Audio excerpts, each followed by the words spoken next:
इल्मी point number 2, इजमा की रोशनी में और सहीहुल असनाद अहदीस की रोशनी में किन किन चीजों पर ज़कात वाजिब है, उनका निसाब क्या है और कितनी ज़कात निकालनी है। ये तीनों चीजें, ये इंशाअल्लाह अब हम इस इल्मी पॉइंट नंबर 2 में सुनने की सादत हासिल करेंगे। इसमें मैं अहादीस के हवाले दे देता हूं जल्दी से। सही बुखारी में इंटरनेशनल नंबर के मुताबिक 1454 नंबर हदीस, ये डिटेल्ड हदीस है तकरीबन 2 सफ़ों पर, और तकरीबन ज़कात के 80% मसाइल इस सही बुखारी की हदीस से साबित होते हैं। ये बेसिकली सैयदना अबू बकर सिद्दीक रज़ियल्लाहु ताला अन्हु का ख़त है जो उन्होंने हज़रत अनस इब्न मालिक को लिखा था जब उन्हें बहरैन का गवर्नर बनाकर भेजा। तो ये ख़त लिखा उन्होंने और कहा कि अल्लाह के महबूब सल्लल्लाहु अलैहि वसल्लम को अल्लाह ताला ने ज़कात का ये निसाब बताया है और ये ज़कात मुसलमानों से लेनी है, गरीबों से लेकर अमीरों से लेकर गरीबों में तकसीम करनी है। वो बड़ा डिटेल ख़त है, 1454 सही बुखारी के अंदर 80% मसाइल ज़कात के इस हदीस से साबित होते हैं। दूसरी हदीस है 1459 सही बुखारी में ही, सही बुखारी में 1483 और 1499। इसी तरीके से सही मुस्लिम में 2263, 2265, 2268, और इसके अलावा भी जामिया तिरमिज़ी में, सुनन नबी दाऊद में, सुनन निसाई, सुनन इब्न माजा, अल मुत्ता इमाम मालिक, मुस्नद इमाम अहमद और भी अहादीस की किताबों में डिटेल के साथ अल्हम्दुलिल्लाह ज़कात के अहकाम व मसाइल मौजूद हैं। उनकी रोशनी में और इजमाए उम्मत की रोशनी में कुल 10 चीज़ें हैं जिन पर ज़कात निकालना वाजिब है। 10 चीज़ें। अब मैं ये 10 की 10 चीज़ें बयान करूंगा तेज़ी से और इन चीज़ों के नाम बताऊंगा, नंबर 1, नंबर 2 उनका निसाब, वो थ्रेशोल्ड पॉइंट क्या है जो क्रॉस हो तो उसके बाद ज़कात शुरू होती है, और नंबर 3 ये भी बताऊंगा कि कितनी कितनी ज़कात निकालनी है उन चीज़ों पे। नंबर 1 सोना, गोल्ड। गोल्ड अगर किसी के पास 20 दीनार हो तो साल में आधा दीनार उसकी ज़कात देना ज़रूरी हो जाता है। 20 दीनार आजकल के दौर के एतबार से 7.5 तोले सोना बनता है, और 1 तोला 11.664 ग्राम होता है। ग्राम्स में यह निसाब बनेगा 87.48, 87.48 ग्राम। जब किसी के पास इतना गोल्ड जमा हो जाए तो उसने उस पर ज़कात देनी है। कितनी देनी है? 2.5%। और 2.5% निकालने का बड़ा आसान तरीका है कि जो उसकी मालियत बन रही है उसको 40 पे तकसीम कर दें तो 2.5% आ जाएगा। 40 पे तकसीम करना है। दूसरी चीज वो है करेंसी, रुपए की शक्ल में, डॉलर की शक्ल में, पाउंड की शक्ल में, रियाल की शक्ल में, किसी भी शक्ल में करेंसी। करेंसी चूंकि सोने का इक्विवेलेंट है, इंशाल्लाह ये अगले पॉइंट में मैं डिटेल से इस पे बहस भी करूंगा। ये वो चीज़ है जो मौलवी छुपाते हैं और चांदी का निसाब लोगों को बताते हैं ताकि अपनी तिजोरियां भरें। हालांकि चांदी के निसाब से तो एक सेहतमंद जो है वो बकरा भी नहीं खरीदा जाता, जबकि बकरे का निसाब जो है बकरियों का वो 40 बकरियों से शुरू होता है। वहाँ 40 बकरियों से ज़कात शुरू होती है और ये लोग 38,000 रुपया जो चांदी का निसाब बन रहा है उसके ऊपर ज़कात बता देते हैं। वो इंशाल्लाह अगली दफ़ा इसमें अगले पॉइंट में बताता हूँ। तो करेंसी जो है ये भी सोने के इक्विवेलेंट है, लिहाजा वही निसाब होगा 7.5 तोले सोना या 87.48 ग्राम, और इस पे भी 40वां हिस्सा यानी 2.5% अदा करना होगा। तीसरी चीज़ है चांदी। अगर किसी के पास हो, जैसे कि अभी ये आर्टिफिशियल ज्वेलरी का भी रिवाज आया और चांदी का भी लोग काम करते हैं, तो चांदी का निसाब है 200 दिरहम पर 5 दिरहम। चांदी का निसाब 200 दिरहम पर 5 दिरहम है। तो ये आजकल के 200 दिरहम अगर चांदी के वो कैलकुलेट किए जाएं तो ये 52.5 तोले चांदी बनती है, और अगर ग्राम्स में इसे 11.664 वाला फार्मूला लगाकर कैलकुलेट किया जाए तो 612.36 ग्राम ये बनता है चांदी का निसाब। इस पे भी 40वां हिस्सा देना होगा। 40 पे तकसीम करेंगे या 2.5% निकाल लें। चौथी चीज है माले तिजारत। माले तिजारत से मुराद है कि अगर कोई शख्स किसी की दुकान है, उसमें उसने कपड़ा रखा हुआ है, या मेडिकल स्टोर है, उसमें उसने अद्वियात रखी हुई हैं जो उसके पास रहती हैं, जो उसने कारोबार के अंदर अपना सारा माल लगाया हुआ है और वो स्टोर की इन्वेंट्री की फॉर्म में मौजूद है। इसी तरीके से कमर्शियल प्लॉट्स हैं किसी के पास, बेचने की गर्ज से वो प्लॉट्स खरीदता है। वैसे अगर प्लॉट है किसी के पास, जब तक उस पर जरी जमीन के ऊपर काश्तकारी ना की जाए तो उस पर ज़कात नहीं बनती, वो तो काश्तकारी के ऊपर ज़कात होती है अगर की जाए, वरना कोई नहीं।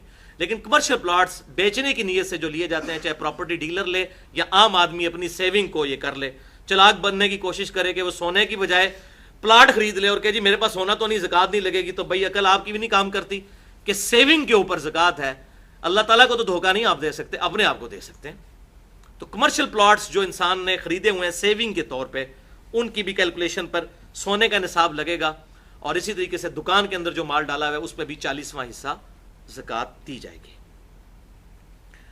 5ویں نمبر پہ ہے زمین کی پیداوار، چاہے وہ غلے کی فارم میں ہو، کھجور کی پھل کی فارم میں، تو اس پہ بھی زکات ہے. اور اس کے لیے جو تھریش ہولڈ پوائنٹ ہے، نصاب ہے، وہ ہے 5 وسق.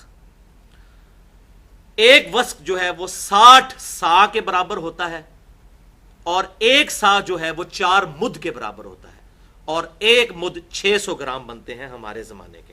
لہٰذا یہ پوری ملٹیپلیکیشن کرنے کے بعد 5 وسق جو ہیں وہ بنتے ہیں آج کل کے 720 کلو گرام. تو 720 کلو گرام جس کے پاس غلہ ہوگا تو اس پر اسے زکات دینی ہوگی، لیکن غلے کی زکات زیادہ ہے. وہ ہم نے جو زکات سنی سونے کی، اس سے یہ 4 گنا ہے، 10% زکات ہے.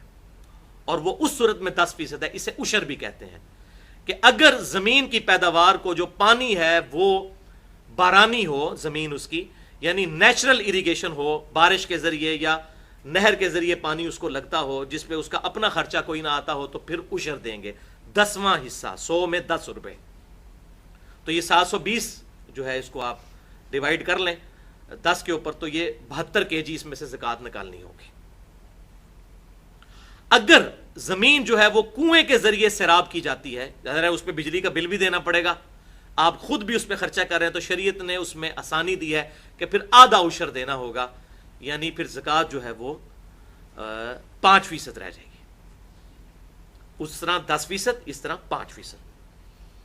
6ٹھی چیز ہے شہد. شہد پہ بھی عشر ہے جس طرح کے غلے کے اوپر ہے، لیکن وہ اس کا تھریش ہولڈ پوائنٹ ہے 10 مشکیزیں. اگر شہد ہو تو اس میں سے 1 مشکیزہ اللہ کی راہ میں خرچ کرنا ہوگا. یہ تو خیر مطلب یوزل اس طرح استعمال نہیں ہوتی ہیں آج کل چیزیں. 7ویں چیز ہے اونٹ. اونٹ کا نصاب جو ہے وہ صحیح بخاری اور مسلم کے اندر آیا ہے، اور بخاری کی اس ڈیٹیل حدیث میں 1454 نمبر کہ 5 سے کم اونٹوں کے اوپر زکات نہیں ہے. 5 اونٹ جس کے پاس ہوں گے تو اس کی زکات شروع ہو جائے گی. 5 سے لے کر 24 اونٹوں تک ایک ہی زکات نکالنی ہوگی. اور وہ کیا نکالنی ہوگی؟ 1 بکری دینی ہوگی. نارمل بکری 1، یہ زکات بنے گی.